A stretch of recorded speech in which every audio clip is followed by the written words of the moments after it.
Libroteca presenta La vida cotidiana con Mindfulness. Introducción. Si hubiera una habilidad que pudiera aprender y que mejorara todos los aspectos de su vida, ¿cuál sería? Sin duda, sería la capacidad de controlar tus emociones y de controlar tu forma de pensar. Puede parecer una afirmación sorprendente, pero la capacidad de controlar tus emociones y la forma en que respondes a una situación no solo es el secreto de la felicidad, sino también el secreto para poder conseguir lo que quieras de la vida. ¿Por qué? Porque es nuestra interpretación de los acontecimientos, más que los propios acontecimientos, lo que dicta nuestra felicidad, estado de ánimo y rendimiento. No solo eso, sino que nuestras emociones y los neurotransmisores que las controlan son los que alteran nuestra capacidad de concentración, de recordar información y de ser creativos. Imaginemos un escenario en el que estás atrapado dentro de un camión que ha volcado y que ahora cuelga del borde de un precipicio. El más mínimo movimiento podría arruinar el equilibrio y enviarte a la muerte, malos tiempos. ¿Qué te ocurre en esta situación? Te congelas en el sitio, por supuesto, pero al mismo tiempo tu cuerpo se vuelve muy activo. Tu cerebro sabe que estás en peligro, y por eso hace que ciertas neuronas del cerebro se disparen y liberen neurotransmisores. Estos neurotransmisores incluyen la dopamina, el cortisol y la norepinefrina. Mientras tanto, el sistema nervioso simpático responde a estas señales y comienza a producir más sustancias químicas propias. En concreto, una parte llamada médula suprarrenal segregará adrenalina y noradrenalina, lo que provocará numerosos cambios fisiológicos en el cuerpo, el ritmo cardíaco aumenta, los músculos se contraen y la mente se acelera. Pero aquí está el giro. Resulta que un equipo de rescate ha estado trabajando sin que tú lo sepas y ha atado el camión al suelo con una cadena. Estás completamente a salvo. La reacción de tu cuerpo responde entonces a tu creencia y a tu percepción, no a la realidad. Y como veremos en este libro, hay muchos escenarios en los que creemos que corremos más peligro del que realmente corremos, lo que da lugar a la respuesta de estrés. Y como también veremos, esa respuesta de estrés es capaz de causar todo tipo de problemas psicológicos y de salud. Si pudieras controlar tu respuesta emocional, podrías evitar esa respuesta estresante y, en cambio, mantener la calma y la concentración. Pero el poder de controlar sus emociones es mucho más profundo que eso. Como veremos más adelante en este libro, la capacidad de aumentar la confianza en uno mismo puede conducir a todo tipo de cambios en la vida que le hagan ser más productivo, más exitoso, incluso más rico. Y no se queda ahí. Controlar tus emociones también significa que serás capaz de superar situaciones de estrés e incluso fobias. Diga adiós al miedo a hablar en público. Y del mismo modo, controlar sus emociones puede ayudarle a evitar discusiones y peleas en su relación, lo que dará lugar a una vida familiar más armoniosa y feliz. También están las formas en las que tu emoción puede hacerte más poderoso y más eficiente. ¿Sabías, por ejemplo, que puedes aumentar el reclutamiento de fibras musculares y potencialmente aprovechar la fuerza sobrehumana si te pones de buen humor? ¿Sabía que la combinación correcta de neuroquímica puede proporcionarle una memoria perfecta? Este libro le va a mostrar cómo aprovechar todas esas cosas, al mismo tiempo, le mostrará cómo puede conseguir simplemente un poco de paz y tranquilidad calmando su mente y tomándose un tiempo de descanso. Sigue leyendo y prepárate para cambiar tu vida. Capítulo 1. ¿Qué es mindfulness? Podría organizar este libro de tal manera que tuvieras que llegar a la atención plena. Podría hablar de lo malo que es el estrés, o podría hablar de la neurociencia. Pero llegaré a eso más tarde. Lo que probablemente quieras saber de entrada es qué es la atención plena. ¿De dónde viene? ¿Y cómo puedes utilizarla para conseguir un poco más de calma y relajación en tu vida? Primero veremos eso y, a partir de ahí, profundizaremos en cómo puede utilizar algunas neurociencias más técnicas para aprovechar las capacidades más profundas de su cerebro. ¿Qué es exactamente el mindfulness? Básicamente, el mindfulness es una forma de meditación que ha sido adoptada por la TCC.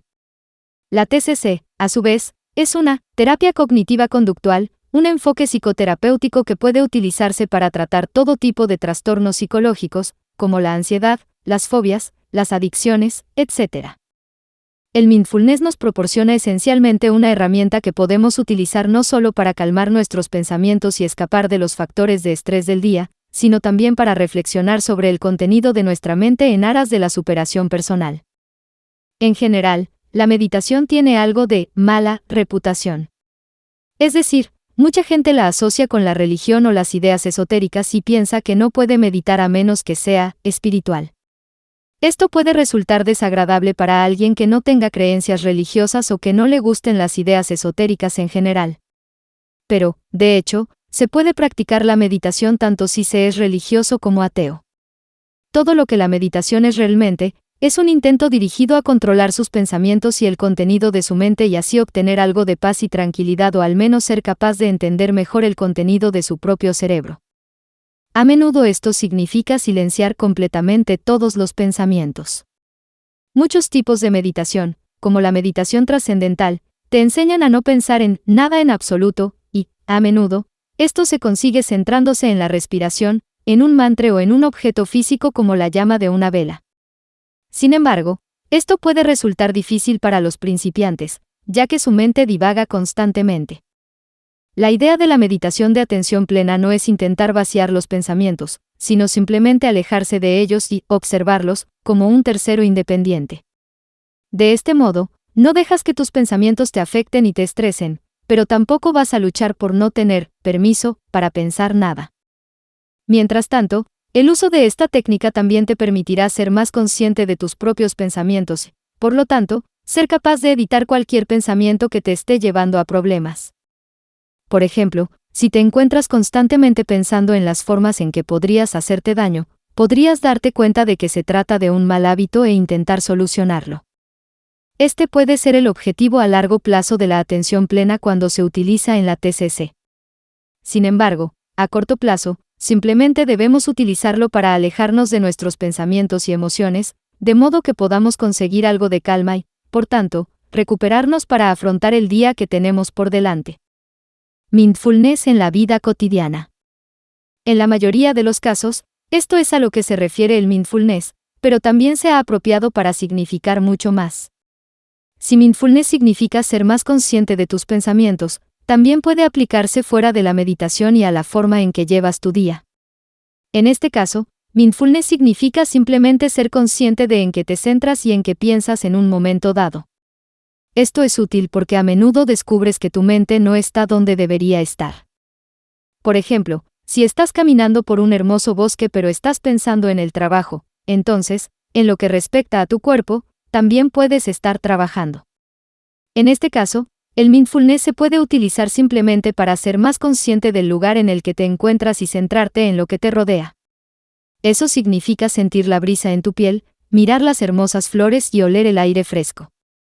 Si haces todo eso, te beneficiarás mucho más de la experiencia.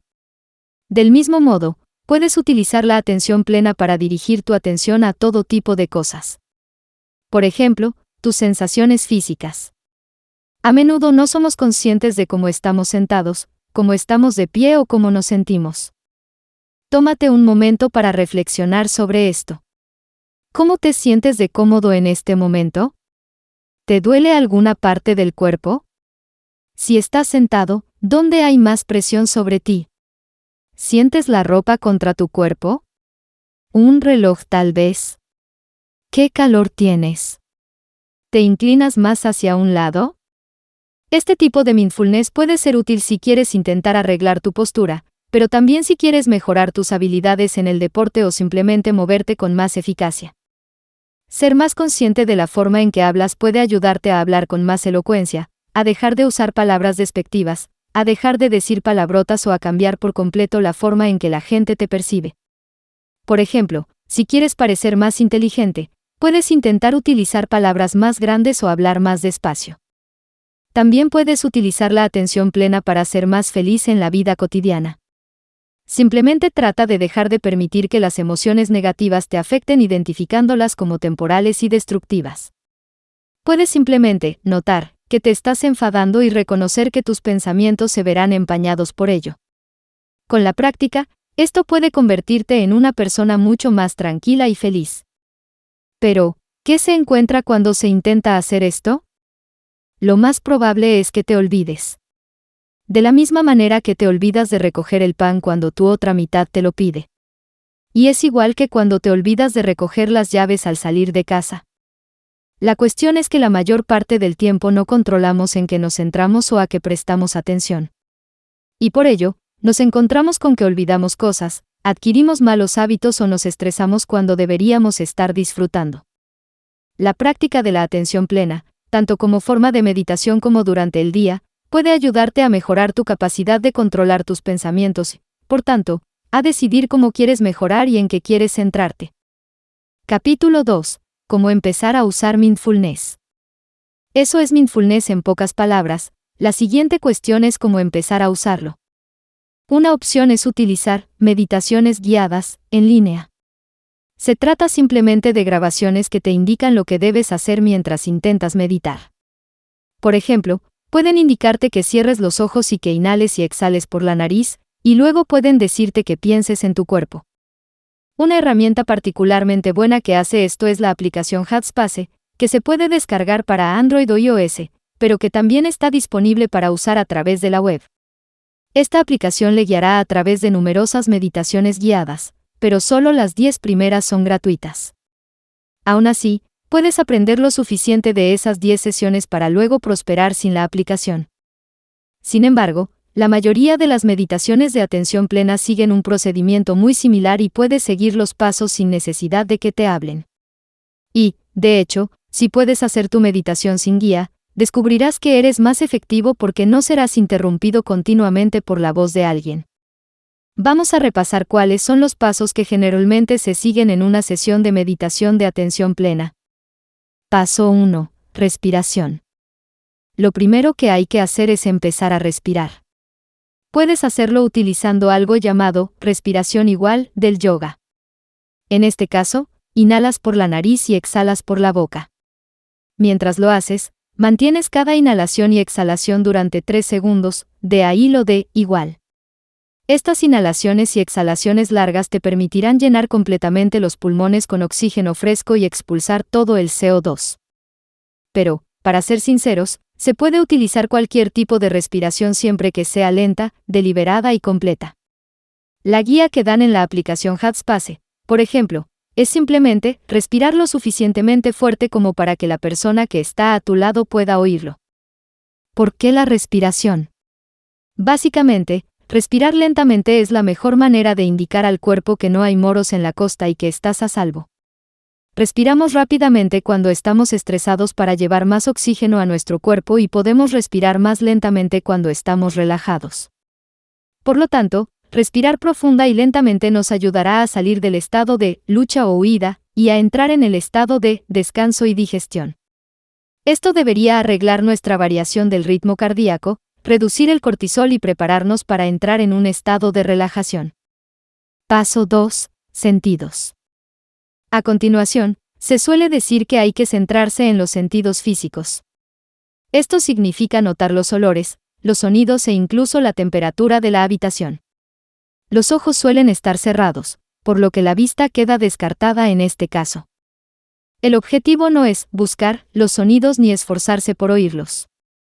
En lugar de ello, limítate a notar los sonidos que no escuchas normalmente. Es posible que escuches crujidos en la casa, que oigas a los vecinos, que oigas la lluvia de fuera o el viento. Es probable que haya pájaros lejanos y barra diagonal o tráfico. Este es siempre un ejemplo fantástico de lo poco que solemos prestar atención y de lo mucho que se enriquece nuestra experiencia cuando practicamos la atención plena. También es una forma estupenda de adquirir ese hábito y empezar a relajar el cuerpo aún más. Paso 3. Escaneo del cuerpo. La meditación de escaneo del cuerpo se describe a veces como algo propio, pero puede utilizarse como parte de cualquier sesión de meditación. La idea es simplemente ser más consciente de tu propio cuerpo, como hemos descrito antes, pero empezando sistemáticamente por la parte superior de la cabeza y moviéndote gradualmente hasta los dedos de los pies, notando cómo te sientes en cada etapa. Si quieres utilizar este proceso para conciliar el sueño, también puede ser una gran herramienta para ese fin. Sin embargo, la mejor manera de hacerlo es intentar relajar completamente los músculos, tensando primero y soltando después cada parte de tu cuerpo a medida que la recorres. Descubrirás que llevas grandes cantidades de tensión por todas partes, desde los músculos de la cara hasta el cuello, pasando por los brazos y las piernas. Una vez que lo reconozcas y lo sueltes, te sentirás mucho más relajado y, finalmente, esto puede permitirte caer en un sueño profundo y reparador. Por ahora, sin embargo, solo estamos escaneando el cuerpo y utilizándolo como una forma de ser más conscientes de nosotros mismos y de comenzar el proceso de introspección y atención autodirigida. Paso 4. Concéntrese en la respiración. Después de observar cada parte del cuerpo, vuelve al pecho y preste especial atención a la forma en que sube y baja. Mientras lo haces, también puedes aprovechar para fijar tu respiración. Lo más probable es que, al notar por primera vez su propia respiración, se dé cuenta de que está inspirando de manera que su pecho se expande primero. Pero, en realidad, debería ser el abdomen el que se moviera primero y a este le debería seguir el pecho. La respiración correcta, llamada respiración abdominal, debería comenzar permitiendo que el estómago se relaje y sobresalga y luego llenando los pulmones. Esto es eficaz porque el proceso abre el espacio en su cavidad abdominal. Esto permite que los pulmones se expandan en ese espacio, lo cual es seguido por la expansión hacia arriba a través de su pecho también. Este tipo de respiración permite tomar más oxígeno y, por tanto, desencadenar aún más hormonas de relajación. Sin embargo, la mayoría de nosotros no utilizamos este tipo de respiración porque tenemos posturas encorvadas que doblan el estómago y nos impiden poder respirar desde ahí. El resultado es que acabamos respirando con respiraciones mucho más superficiales y rápidas, lo que en realidad aumenta el estrés y el cortisol. Pero no te preocupes por eso si no quieres hacerlo. Por el momento, solo nota tu propia respiración y aprovecha esta oportunidad para contar tus respiraciones mientras entran y salen. Esta es la parte que va a funcionar un poco como la meditación trascendental al aquietar mucha de la actividad en todo el cerebro. Paso 5. Deja que tu mente divague. Una vez que hayas hecho esto durante un rato y te sientas especialmente tranquilo, es el momento de soltar tu mente y dejar que haga lo que quiera. Ahora tu objetivo no es intentar controlar o silenciar tus pensamientos. En su lugar, simplemente deja que tu mente divague de forma natural, o que se quede completamente quieta si así lo desea. La descripción que se suele utilizar es que ves pasar los pensamientos como si fueran nubes. Hatzpase describe tus pensamientos en estos casos como si fueran más bien coches en la carretera. Hace hincapié en la importancia de ver pasar los coches, pero sin salir a la carretera para perseguir el tráfico. Se trata de la observación desapegada. Después de haber hecho esto durante un tiempo, puedes simplemente dejar que tu mente vuelva gradualmente a la normalidad y abrir suavemente los ojos. Consejos para mejorar rápidamente. Muchas personas intentan empezar a meditar pero acaban fracasando. ¿A qué se debe esto? Uno de los problemas es que muchos de nosotros queremos obtener resultados inmediatos y esperamos sentirnos diferentes al instante. Cuando esto no sucede, acabamos frustrados y estresados. Esta es la peor actitud que puedes adoptar ante la meditación de atención plena. La idea es que dejes que tu mente haga lo que quiera. En cuanto empieces a forzarla en una u otra dirección, perderás esa libertad tan importante y empezarás a producir hormonas del estrés.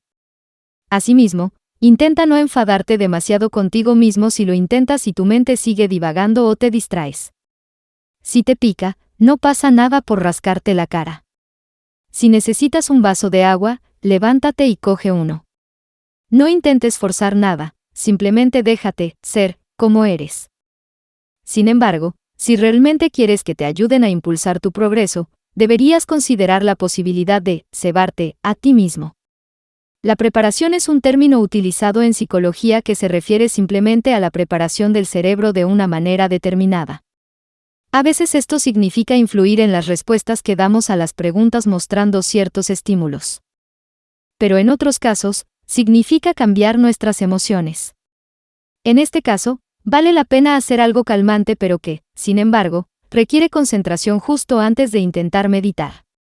Así, por ejemplo, puedes intentar relajarte en un lugar bonito pero novedoso. Los paisajes novedosos aumentan los neurotransmisores y las hormonas asociadas a la concentración, mientras que se ha demostrado que estar en entornos naturales nos hace más relajados y fomenta ondas cerebrales más lentas. Por último, no seas demasiado ambicioso en cuanto a la frecuencia con la que pretendes meditar. Otro error clásico es proponerse meditar durante 30 minutos todos los días. Esto está destinado al fracaso, a no ser que actualmente pases 30 minutos de cada día aburriéndote como una ostra. Empieza con algo pequeño, incluso solo 5 minutos antes de levantarte, y luego podrás desarrollar este hábito. Capítulo 3. Introducción a la reestructuración cognitiva. El mindfulness y la reestructuración cognitiva van juntos como el chutney y el queso. En la TCC, la atención plena suele utilizarse junto con la reestructuración cognitiva hasta el punto de que son inseparables. Utilizar la meditación de atención plena y la atención plena en la vida de vigilia te ayudará a aprender a alejarte de tus emociones. Con el tiempo, descubrirás que te vuelves más tranquilo, más centrado y más feliz. Pero se puede utilizar para mucho más una vez que se reconoce el poder que tiene esta herramienta para provocar el cambio. La cuestión es que una vez que identificas los pensamientos negativos que están afectando negativamente a tu vida, puedes cambiarlos. Y ahí es donde entra en juego la reestructuración cognitiva. Pero primero un poco más sobre la TCC. Breve introducción a la TCC. La TCC es hoy la opción más popular para el tratamiento de las enfermedades mentales entre la mayoría de las organizaciones sanitarias importantes. El enfoque se introdujo hace relativamente poco tiempo y es una extensión natural de otra escuela de psicología que llovió anteriormente, alrededor de los años 50. Esa escuela era el conductismo, y se definía completamente por la noción de condicionamiento y asociación. La idea era que si se experimentaban dos estímulos al mismo tiempo con la suficiente frecuencia, acabarían por vincularse en la mente. Hoy sabemos que esto es cierto. En la neuroplasticidad, las neuronas que se disparan juntas, se conectan. Esto significa que si dos neuronas se disparan al mismo tiempo con la suficiente frecuencia, acaban creando una conexión muy fuerte que puede hacer que la otra se dispare involuntariamente. Así lo demostró Ivan Pavlov, que experimentó con perros. Hizo sonar una campana cada vez que daba de comer a los participantes caninos y, con el tiempo, se creó una asociación a través del refuerzo positivo. Al final, los perros salivaban cada vez que sonaba la campana. Para sus cerebros, timbre igual a comida. Esta misma idea se aplicó después a la psicología humana. La hipótesis era que podíamos aprender las fobias, por ejemplo, asociando experiencias negativas con objetos inofensivos. Asimismo, se teorizó que se podía tratar una fobia mediante la reasociación. Si se condiciona clásicamente a alguien para que vuelva a asociar ese estímulo con cosas positivas, acaba perdiendo la fobia. Y este método demostró ser exitoso en varios estudios. Sin embargo, el conductismo fue demasiado lejos al afirmar que todos los aspectos de la experiencia humana se aprendían de esta manera. Aprendimos a gesticular porque, cuando éramos bebés, la gente nos pasaba las cosas. Aprendimos a caminar porque nos caíamos cuando lo hacíamos mal. Etc. Se cree que todo lo que hacíamos entonces estaba totalmente motivado por los centros de recompensa de nuestro cerebro, que a su vez nos ayudaban a formar nuevas asociaciones y a desarrollar nuevos comportamientos. Las cosas que no aprendíamos directamente, las aprendíamos indirectamente, a través del condicionamiento social, observando a los demás, por ejemplo. Durante años, esta idea reinó, pero con el tiempo empezó a perder el favor, ya que era incapaz de explicar todos los aspectos de nuestra psicología.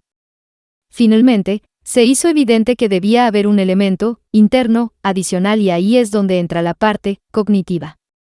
La terapia cognitivo-conductual toma el conductismo y aplica la idea de que también se pueden reforzar las experiencias, tanto positivas como negativas, pensando en ellas. Por ejemplo, puedes aprender a tener miedo a las alturas aunque nunca te hayas caído de ellas. ¿Cómo? Pensando constantemente en lo malo que puede ser caerse de una altura.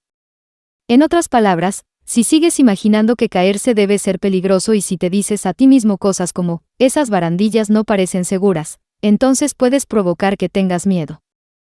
Es más, cada vez que piensas algo así y luego te alejas de la altura como resultado, estás esencialmente reforzando esa creencia como si te hubieras caído. Así pues, La idea de la TCC es utilizar los principios del conductismo pero combinarlos con el aspecto cognitivo. Eso significa no solo utilizar elementos como la reasociación, sino también curas de pensamiento.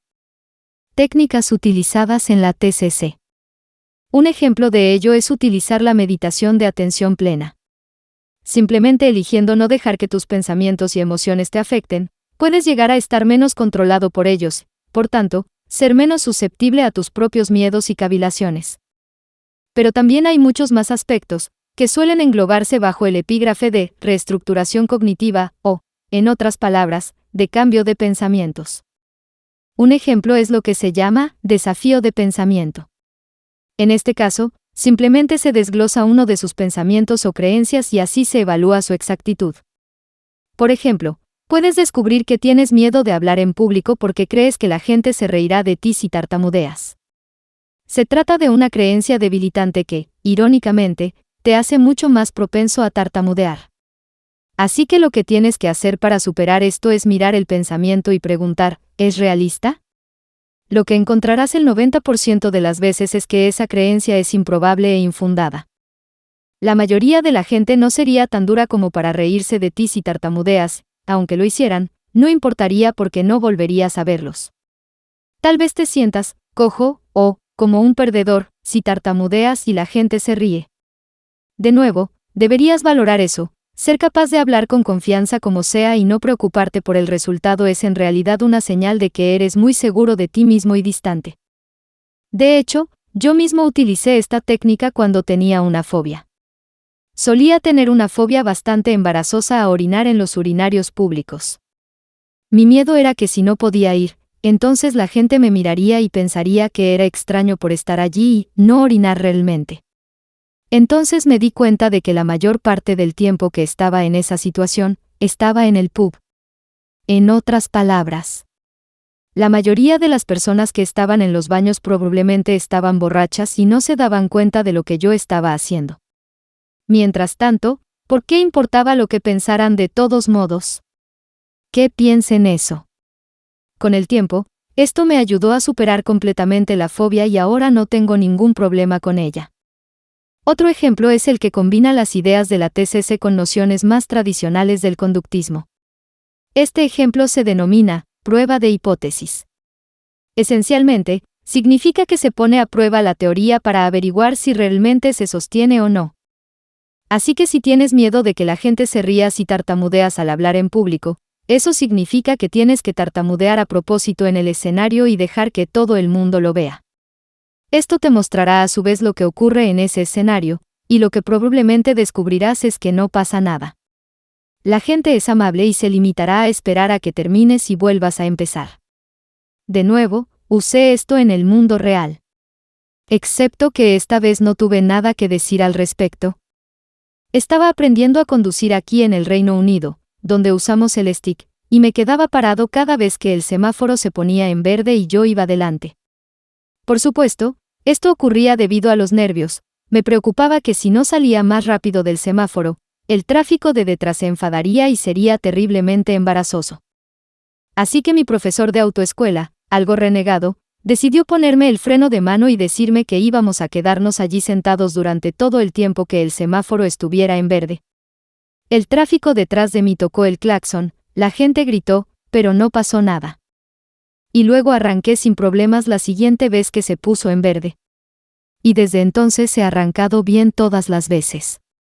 Capítulo 4. Cómo utilizar la reestructuración cognitiva en el mundo real. Así que ahora ya sabes cómo utilizar la atención plena y sabes cómo utilizar la reestructuración cognitiva. Esperemos que también hayas podido adivinar cómo se relacionan ambas cosas. Utilizamos la atención plena para identificar los pensamientos negativos y luego aplicamos la reestructuración cognitiva para cambiarlos. Se utiliza desde hace tiempo para tratar cosas como las fobias, los trastornos de ansiedad, las adicciones y mucho más. Pero ¿qué pasa si no tienes ninguno de esos problemas y estás completamente bien?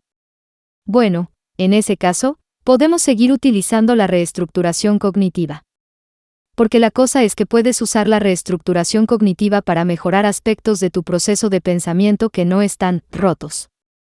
En otras palabras, no es solo una herramienta para curar, sino también para mejorar. Y hay innumerables formas de utilizarla para estar más tranquilo, tener más confianza y ser más productivo. Del mismo modo, hay muchas cosas que se parecen a la reestructuración cognitiva pero que técnicamente no entran en el mismo apartado. Volveremos a este concepto en el futuro, pero por ahora, veamos algunas formas alternativas de controlar tus patrones de pensamiento y algunas motivaciones alternativas para hacerlo. Ajuste del miedo. A menudo pensamos que el miedo y la ansiedad son respuestas a corto plazo ante situaciones o estímulos. Pero en realidad, nuestro miedo y ansiedad pueden ser a mucho más largo plazo y afectar a nuestra toma de decisiones, a la fijación de objetivos y a las decisiones.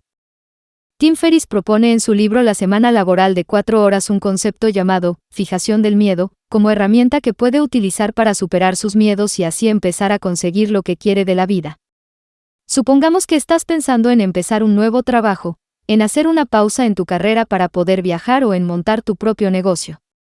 Llevas mucho tiempo pensando en hacer estas cosas, pero el problema es que te da demasiado miedo hacerlo porque crees que te quedarás sin trabajo o sin pareja.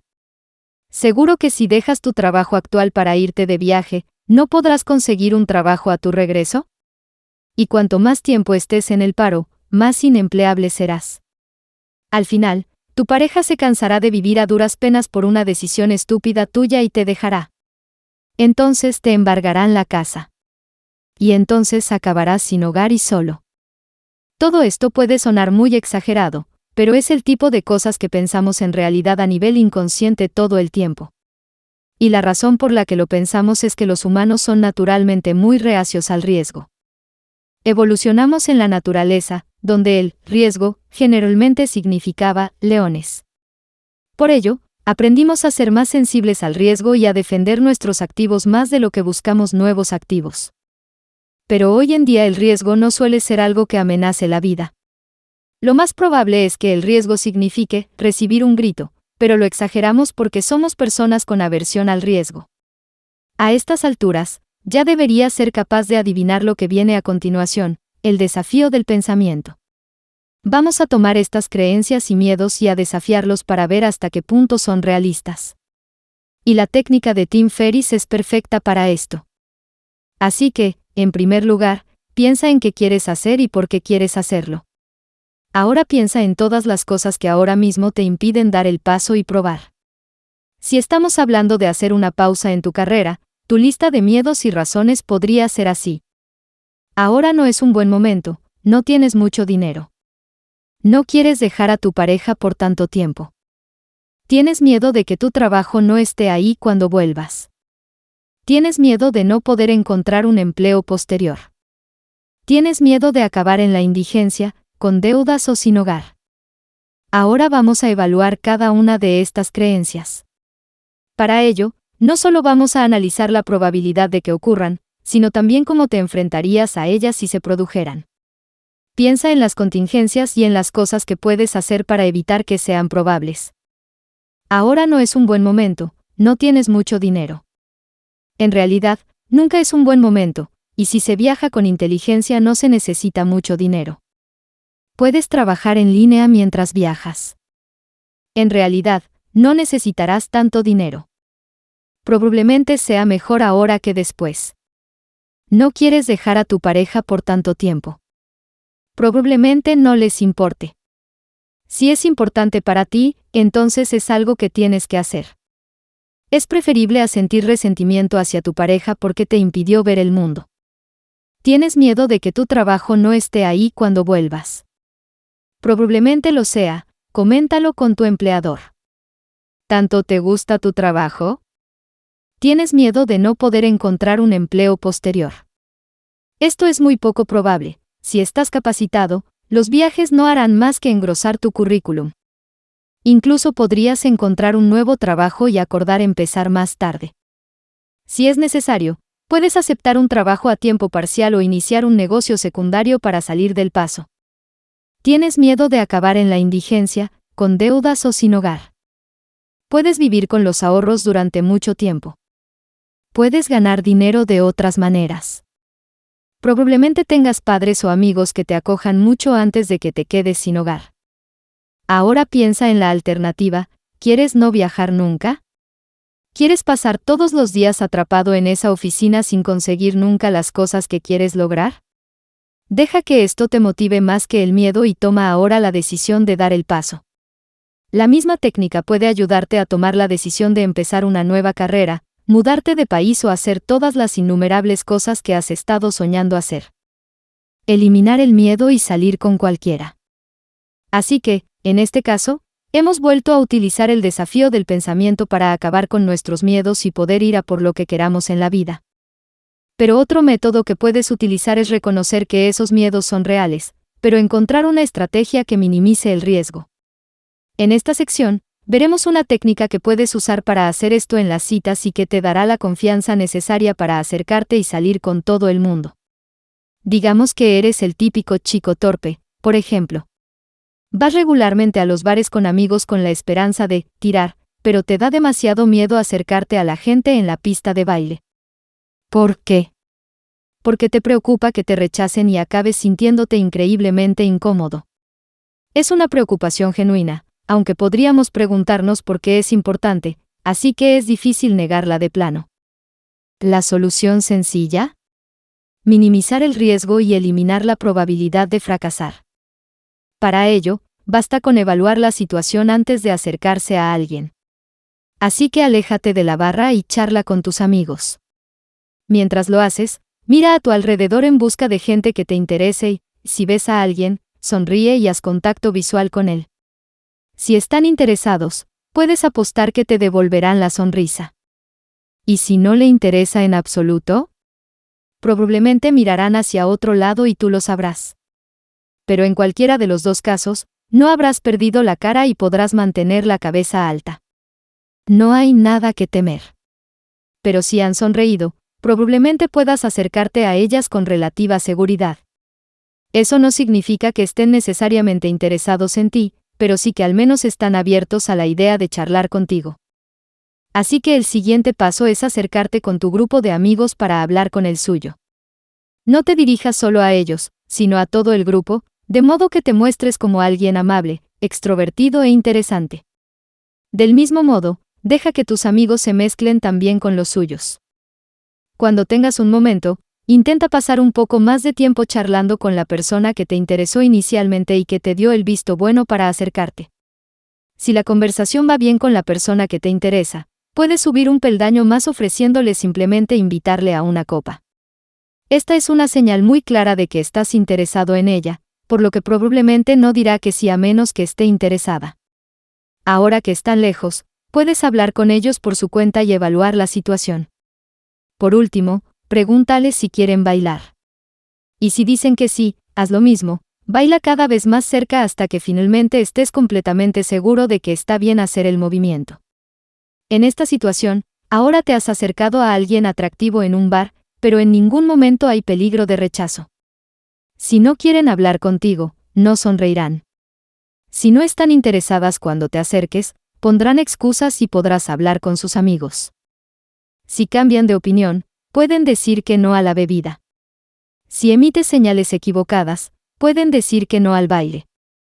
Pero en ningún momento te has avergonzado y no has hecho nada de lo que no puedas recuperarte. Piensa en otras cosas que te da miedo hacer en tu vida, evalúa por qué te da miedo y luego piensa en formas de evitar ese miedo evitando los peores escenarios. Capítulo 5. Estados de tensión y flujo. Solo hemos llegado a la mitad del libro y ya debes haber adquirido algunas habilidades muy útiles. Ahora ya sabes cómo entrar en un estado de atención plena en cualquier momento para apreciar mejor tu entorno, al menos, para escapar del estrés durante unos momentos de respiro. Pero rebobinemos y veamos ese estrés con un poco más de detalle. ¿Qué tiene el estrés que lo hace tan grave? ¿Por qué intentamos combatir el estrés? ¿Y el estrés es siempre malo? En realidad, el estrés es algo que mucha gente malinterpreta. El estrés no es realmente una cosa, sino que es un espectro de respuestas que se producen en respuesta a situaciones de peligro. Básicamente, cuando se detecta un peligro, el cuerpo responde liberando hormonas y neurotransmisores que desencadenan la respuesta de lucha o huida. Esta es la respuesta que hemos descrito antes y está modulada por las siguientes hormonas /neurotransmisores, los neurotransmisores son como las hormonas pero afectan al cerebro más directamente y no duran tanto. Dopamina. Epinefrina. Norepinefrina. La serotonina. Cortisol. Glutamato. La testosterona. Estrógeno. Todo ello provoca una serie de síntomas con los que deberías estar familiarizado si alguna vez te has metido en una discusión, pelea o situación de peligro. Y si no lo has hecho, ¿quién eres? Estos síntomas incluyen sensación de temor, pensamientos de carrera, sacudida, contracciones musculares, vasodilatación, ensanchamiento de las venas, aumento del ritmo cardíaco, dilatación de la pupila, resistencia al dolor, supresión del sistema inmunitario y del sistema digestivo para poder enviar más sangre y recursos al cerebro y a los músculos, aumento de la sensibilidad a los sonidos y a la luz, visión de túnel, respiración rápida, sudar, aumento de la viscosidad de la sangre para favorecer su coagulación en caso de lesión. En resumen, nuestro cuerpo entra en un modo de alto rendimiento, desviando la energía y los suministros de las tareas de mantenimiento y los procesos menos inmediatamente urgentes. Nuestra fuerza, velocidad y capacidad de lucha o escalada aumentan y esto nos hace más poderosos y más capaces de responder. Esta respuesta evolucionó en la naturaleza para ayudarnos a protegernos en caso de peligro. Si viéramos un depredador, o si viéramos un incendio forestal, estos cambios nos ayudarían a escapar. Asimismo, nos convertiríamos en mejores luchadores cuando compitiéramos con miembros de nuestra propia especie por los recursos. Y a veces, en el mundo moderno, esta respuesta puede ser exactamente lo que necesitamos. Si un asaltante te saca un cuchillo, entonces esto te dará la mejor oportunidad de huir para vivir otro día. Estrés crónico. Pero el problema viene cuando la amenaza no es física y cuando no es una amenaza inmediata. Simplemente vivimos en un mundo para el que no hemos evolucionado y esto significa que muchos de nuestros sistemas están esencialmente anticuados. Por ejemplo, si estás dando un discurso, tu cuerpo reaccionará de la misma manera que si vieras un incendio forestal. Y en este caso, ninguno de los cambios ayudaría en absoluto. Serías más propenso a tartamudear, te verías sudoroso y tu voz podría incluso cambiar. Y si te entra el pánico, a veces el estrés puede parecer un problema cardíaco, esto puede acabar creando un círculo vicioso que hace que te estreses más y que acabes hiperventilando y desmayándote como resultado. Esto es lo que ocurre en el caso de un ataque de ansiedad. Además, así es como respondemos a estar endeudados. O a odiar nuestro trabajo. O a la espera de que nos respondan a una oferta de compra de una casa. Pero no podemos huir de estos problemas y no podemos luchar contra ellos. Y esto significa que la respuesta de lucha o huida puede continuar en un nivel bajo durante mucho tiempo. Esto es lo que llamamos estrés crónico y es malo por todo tipo de razones. Para empezar, el estrés crónico significa que nuestro sistema inmunológico y la digestión se suprimen durante largos periodos de tiempo. Esto puede conducir a la malabsorción, ya que nos volvemos menos capaces de extraer nutrientes de nuestros alimentos. Y puede impedirnos dormir y hacernos más inmunes a las enfermedades. Además, este estrés puede hacer que se agoten los neurotransmisores de las catecolaminas que nos permiten concentrarnos. Esto se llama fatiga suprarrenal y está relacionada con la depresión y la ansiedad crónica. Tenga en cuenta también que ningún neurotransmisor ni ninguna hormona funcionan en el vacío. Si se aumenta uno, se alteran otros. Y cuando aumenta el cortisol, asociado al estrés crónico en particular, también aumenta la grelina, la hormona del hambre. Esto también fomenta algo llamado lipogénesis, lo que significa que una mayor parte de los combustibles de la dieta se almacenará como grasa en lugar de utilizarse como energía. De hecho, el cortisol incluso descompone el músculo al producir algo llamado miostatina, que indica al cuerpo que descomponga el músculo para obtener energía. Así que también es importante para tu físico que aprendas a no sentirte estresado cuando no es útil. Por eso es tan importante que aprendamos a responder de forma adecuada a la situación que nos ocupa y a suprimir el estrés cuando no es apropiado, para poder seguir disfrutando de la vida y mantenernos sanos. La atención plena es el camino hacia esa eventualidad. Estrés positivo. Pero la cuestión es que existe el estrés positivo. El objetivo no es eliminar por completo el estrés de tu vida, sino solo controlarlo. Como ya hemos visto, el estrés es una herramienta positiva si estás tratando de mejorar tu rendimiento físico. Si estás en una carrera, o si estás surfeando, entonces esta respuesta es exactamente lo que necesitas para hacer las cosas. Pero la situación ideal sería que obtuvieras todos los beneficios de la respuesta de lucha o huida, sin los negativos. Imagina que pudieras ganar esa concentración y ese aumento de masa muscular pero sin la sensación de miedo y temor. Resulta que ese estado puede existir. Es lo que los psicólogos llaman estado de flujo, y tiende a activarse en momentos en los que estamos muy concentrados en algo que también disfrutamos. El ejemplo que más se cita es el de los spots extremos, en los que algunos deportistas describen que el mundo parece ralentizarse a su alrededor mientras realizan movimientos increíbles y se sienten más vivos que nunca. También experimentamos el flujo cuando estamos completamente concentrados en el trabajo que estamos haciendo, o cuando estamos tan concentrados que nos olvidamos de la hora y hablamos durante la noche. Durante este estado, producimos neurotransmisores y hormonas similares, pero con el añadido de otra llamada anandamida, la hormona de la felicidad que también está relacionada con el pensamiento abstracto y creativo. En realidad es la misma sustancia química que da a la marihuana su efecto, pero lo que la mayoría de la gente no sabe es que también es producida naturalmente por el cerebro. Sin embargo, recuerda que, de nuevo, no se trata de un solo estado, sino de un espectro. Podemos estar ligeramente estresados y muy estresados.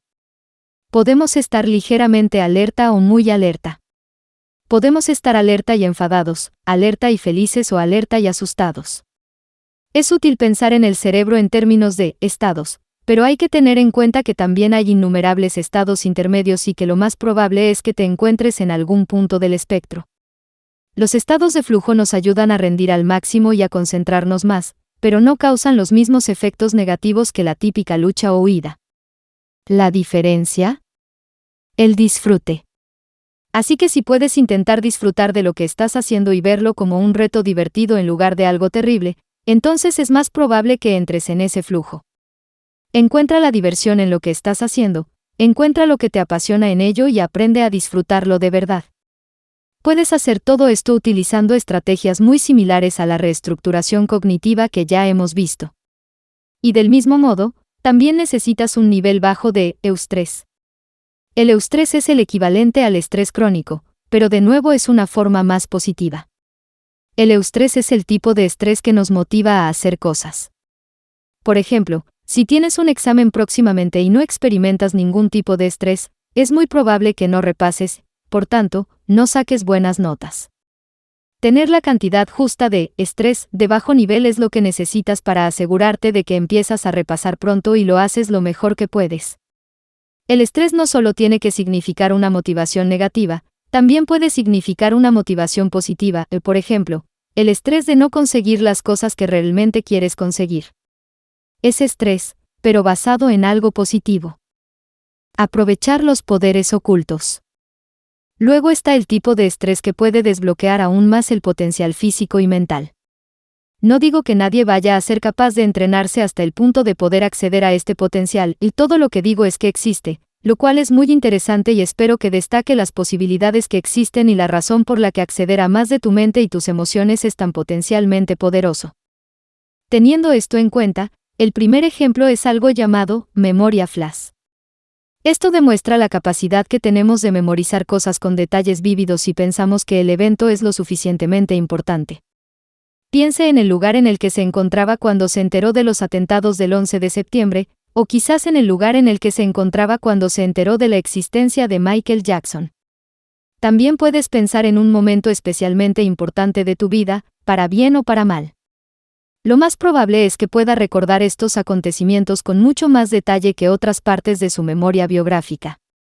Es lo que se conoce como memoria flash. En parte, es el resultado de un ensayo repetido. Cuando ocurre algo importante, lo reproducimos una y otra vez en nuestra mente. Pero también es el resultado de la liberación de neurotransmisores que cambian la forma en que se establece la memoria y hacen que esas conexiones sean mucho más fuertes. Luego está la fuerza de crisis. La fuerza de crisis, también conocida como fuerza histérica, es el nombre que se le da a los incidentes en los que las personas de repente sacan una fuerza increíble. El ejemplo clásico es el de la madre que consigue levantar un vehículo y dejar a su hijo atrapado debajo. ¿Cómo es posible? Aunque hay muy poca investigación científica sobre este fenómeno, existe una teoría real sobre cómo podría funcionar. Cuando se contrae el músculo normalmente para levantar algo, el cerebro envía señales que viajan a través del sistema nervioso central hasta la unión neuromuscular. Se libera acetilcolina, sí, el neurotransmisor, y esto hace que las fibras musculares se disparen. Pero nunca somos capaces de activar el 100% de esas fibras musculares. Por término medio, reclutamos alrededor del 30% de ellas, e incluso un atleta entrenado solo será capaz de llegar al 50%.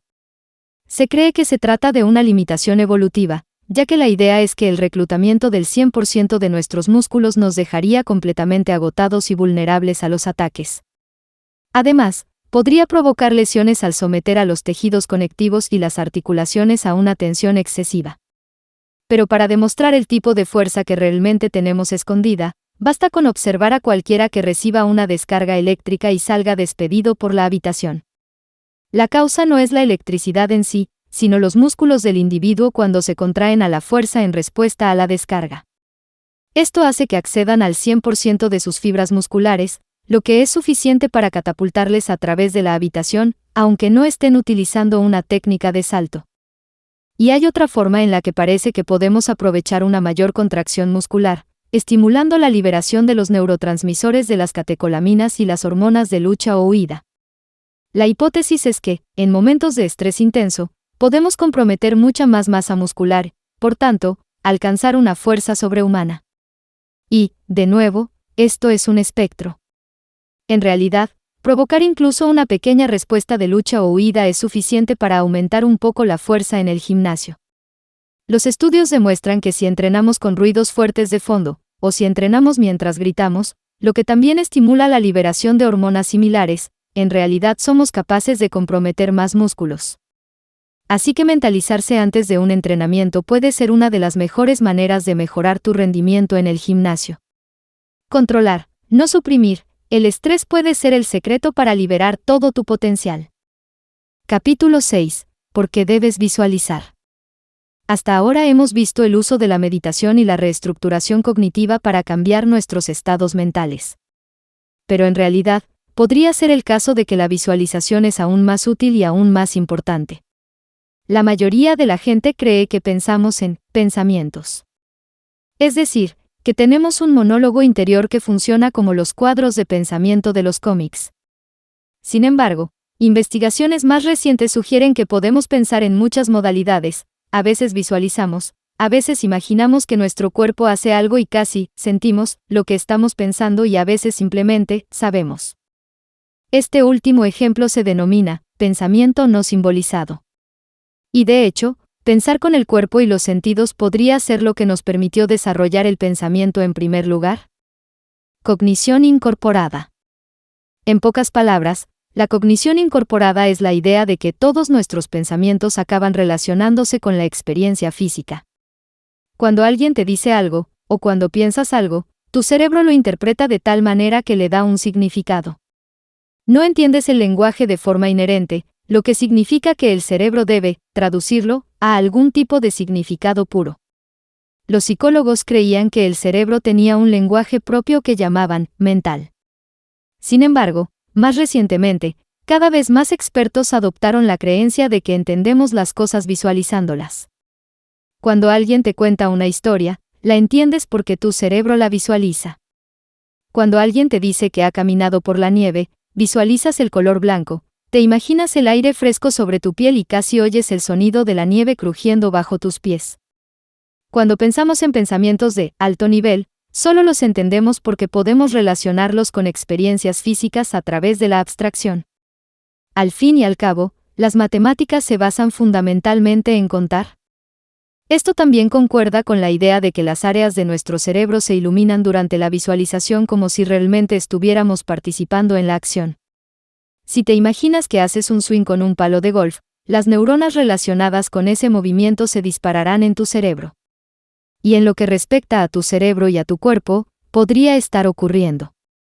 Así que tiene mucho sentido combinar la visualización con tu entrenamiento de meditación y con tu reestructuración. ¿No crees que la visualización pueda engañar a tu cerebro para que piense que algo está sucediendo y así alterar tu estado emocional? Entonces prueba a revivir tus momentos más molestos, o a imaginar escenas de una película muy triste. ¿Empezarás a sentirte increíblemente triste en poco tiempo? Visualización para la productividad. Una forma de utilizar este poder de visualización que se conoce bien, es ir a un lugar feliz durante la meditación. Si no puedes meditar en un entorno tranquilo y hermoso, al menos puedes simularlo en tu mente imaginando que estás en una hermosa playa, en una cabaña de madera en las montañas o en un gran campo recibiendo mucho sol. Pero también puedes utilizar la visualización para alterar tu estado emocional de otras maneras. Por ejemplo, si te cuesta concentrarte en tu trabajo, puedes utilizar la visualización para crear un poco de estrés que te motive. Para ello, solo tienes que recordar por qué estás haciendo el trabajo y por qué es importante para ti. Digamos que estás trabajando para una presentación para una reunión, visualiza lo bien que te sentirías si conquistaras esa presentación y la dejaras fuera de combate. A continuación, visualiza a que podría conducirte un día a hacer eso repetidamente, una mejor carrera y un mejor salario, por ejemplo. Ahora visualiza lo contrario, imagina que va mal y recuerda por qué es importante. Puedes hacer lo mismo con casi cualquier cosa en la que te cueste concentrarte. Al vincular lo que estás haciendo con el gancho emocional y la razón por la que lo estás haciendo, puedes encontrar mucho más eficazmente la determinación y el impulso que necesitas para completarlo. Mantén tus objetivos en mente y estarás mucho más motivado cada día para levantarte de la cama y empezar a hacer ejercicio, o para trabajar en tu proyecto personal, o para dar tu mejor rendimiento en el trabajo. Capítulo 7. El poder de la creencia. Para lo que mucha gente querrá utilizar estas herramientas es para aumentar su confianza y su autoestima. Esta es una de las razones por las que a menudo se nos dice que nos visualicemos consiguiendo nuestros objetivos. Cuando te visualizas consiguiendo un objetivo, produces neurotransmisores y hormonas como si hubieras conseguido ese objetivo. En lo que respecta a tu cerebro, eso ya ha sucedido. Por lo tanto, es mucho más probable que te desempeñes bien cuando realmente lo intentes. Sin embargo, cuando nos visualizamos involuntariamente cayendo o tartamudeando en el escenario, esto hace que produzcamos más hormonas de lucha o huida, lo que a su vez nos pone nerviosos y nos hace mucho más propensos a hacer esas cosas. Así que no te limites a reestructurar tus pensamientos, intenta imaginar que las cosas van bien, y con el respaldo de tu reestructuración cognitiva deberías saber que esto es lo que más probablemente ocurrirá. Cómo ser socialmente intrépido con las pruebas de hipótesis. En general, eliminar la ansiedad y aumentar nuestra confianza es una herramienta muy importante y cuanto más puedas reconocer el poder de simplemente creer en tu propia capacidad, más cosas empezarán a salirte. Otra herramienta que puedes utilizar es eliminar por completo la ansiedad social mediante la prueba de hipótesis. La mayoría de nosotros tenemos algo de ansiedad social aunque seamos generalmente seguros de nosotros mismos, y al eliminar esto, podemos tener mucho más éxito. Empecemos por preguntarnos por qué es importante la confianza en primer lugar. La respuesta sencilla es que cuando tienes confianza en ti mismo, los demás creen que también deberían tenerla. Esto envía la señal evolutiva de que debes estar más arriba que ellos en el orden jerárquico, hace que el sexo opuesto piense que debes ser un buen partido y hace que el mismo sexo piense que debes ser una figura importante e influyente. Pero cuando tartamudeamos, sugiere que no tenemos confianza ni en el contenido de lo que decimos ni en nuestra propia importancia. En cualquier caso, esto hace que sea menos probable que la gente nos crea y les hace pensar que si somos tímidos con ellos, deben ser superiores a nosotros. La jerarquía nos ha colocado en una posición mucho más débil. Esto no significa que vayan a ser crueles, simplemente significa que no estamos en una posición de poder e influencia. Sin embargo, con las pruebas de hipótesis es posible ir un paso más allá y transformar por completo la forma en que la gente piensa en ti y la manera en que interactúas con los demás. Para ello, simplemente vas a eliminar la ansiedad que antes tenías al hablar con la gente probando el resultado de que salga mal. Así que busca una tienda en la que no suelas comprar y acércate al mostrador para pedir algo. cuando lo hagas, hazlo con una voz graciosa, di algo incómodo a propósito o quédate en silencio un momento. Será incómodo y doloroso y desencadenará tu respuesta de lucha o huida. Pero respira y trata de no ponerte demasiado ansioso. Lo que aprenderás es que no sale nada malo de este experimento y la transacción se completa con normalidad. Ese era el peor escenario posible y no pasó nada malo. Hazlo un poco más y, con el tiempo, la reasociación también se pondrá en marcha y aprenderás que realmente no hay nada que temer. Con el tiempo, cosas como las entrevistas, las citas y otros escenarios sociales serán mucho menos aterradores y desencadenarán una respuesta de estrés mucho menor. ¿Y el resultado? Parecerás tan seguro de ti mismo y tan tranquilo que tu carisma e influencia aumentarán drásticamente. La ley de la atracción. Pero incluso sin este paso, el simple hecho de practicar la atención plena y aprender a distanciarte de tus pensamientos te ayudará a estar más tranquilo y seguro de ti mismo. Y también te ayudará a desprenderte de las emociones negativas y a aumentar así tu autovaloración. Hay incluso tipos de meditación que consisten en meditar sobre las cosas que te gustan de ti mismo. Sea como sea, el aumento de la autoestima y la confianza en uno mismo puede empezar a hacer que ocurran todo tipo de cosas en tu vida. Esto se llama la ley de la atracción y significa simplemente que cuando crees que eres de una manera, te conviertes en esa manera. Por eso, cuando pienses en ti mismo como un alto ejecutivo de éxito que sin duda será rico algún día, así es como te percibirán los demás y así es como actuarás. Te presentarás como alguien más seguro de sí mismo, aceptarás trabajos con más responsabilidad e incluso te vestirás como tal. Y cuando los demás te consideren así y empieces a aprovechar más oportunidades de ascenso, etc., entonces empezarás a ascender de verdad. Conclusiones. Hemos cubierto mucho terreno en este libro, pero esperamos que ahora te des cuenta de que la atención plena es mucho más que una poderosa forma de meditación. Claro que también lo es, pero más que eso, mindfulness significa simplemente ser más consciente de tus propios pensamientos, tu propio cuerpo y tus propias creencias y visualizaciones. Cuando hacemos esto, nos permite decidir cómo queremos sentir, cómo queremos actuar y qué queremos creer. En lugar de dejar que el cuerpo y la mente reaccionen ante nuestro entorno, aprendemos a cuestionarnos a nosotros mismos y a asegurarnos de que estamos en el mejor estado mental y emocional posible para la situación actual. Eso puede significar estar más alerta para poder concentrarse en el trabajo. Puede significar estar más tranquilos para nuestra salud y para nuestras interacciones sociales. Puede significar estar más animado para ir al gimnasio.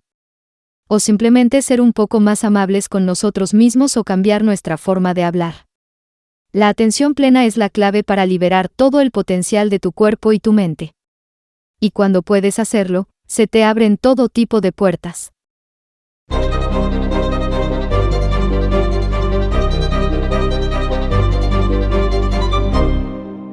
Gracias por escucharnos.